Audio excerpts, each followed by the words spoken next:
Disparu depuis le 27 mars dernier, le corps de Karine Esquivillon a été retrouvé sans vie. Son mari, Michel Pial, a avoué l'avoir tué, selon les révélations de nos confrères du Parisien, qui dévoilent également l'ignoble subterfuge du mari pour rassurer leurs enfants quant à la disparition de leur mère. Si est une nouvelle affaire de disparition inquiétante qui a ému la France.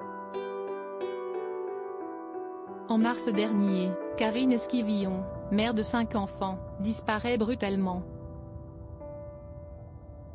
Selon son mari, Michel Pial, son épouse de 54 ans a quitté le foyer familial de façon totalement volontaire.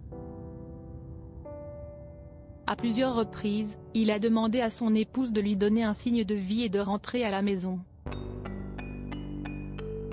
Mais, voilà que depuis quelques jours, l'étau autour du mari s'est resserré. En effet, ce mercredi 14 juin, Michel Pial, 51 ans, a été placé en garde à vue par la section de recherche de Nantes.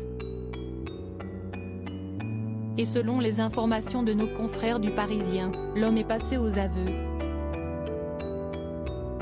Le corps sans vie de Karine Esquivillon retrouvé en effet, dans la nuit du 15 au 16 juin 2023, Michel Pial a reconnu avoir tué son épouse par arme à feu.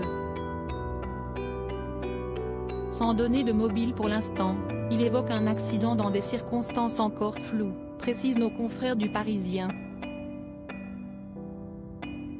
Après être passé aux aveux, Michel Pial a également indiqué le lieu où il s'est débarrassé du corps de sa femme, un bois de Vendée. Karine Esquivillon, sans vie, a alors été retrouvée par les enquêteurs. Ce vendredi 16 juin, il va être présenté à des juges d'instruction pour enlèvement et séquestration ainsi que meurtre.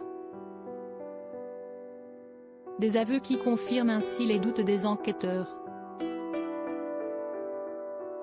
En effet, de nombreux éléments ont fait converger les suspicions des gendarmes vers Michel Pial.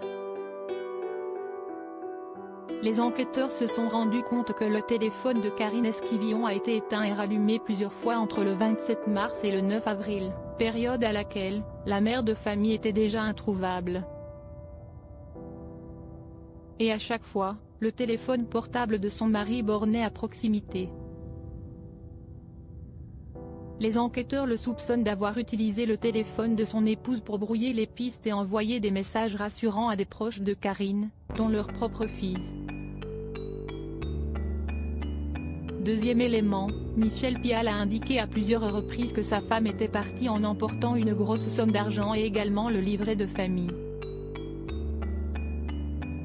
Or, ce document a été retrouvé à leur domicile, lors de la dernière perquisition.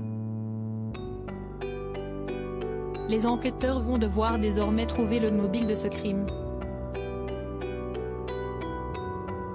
Michel Pial reste innocent des faits qui lui sont reprochés jusqu'à la clôture de l'enquête.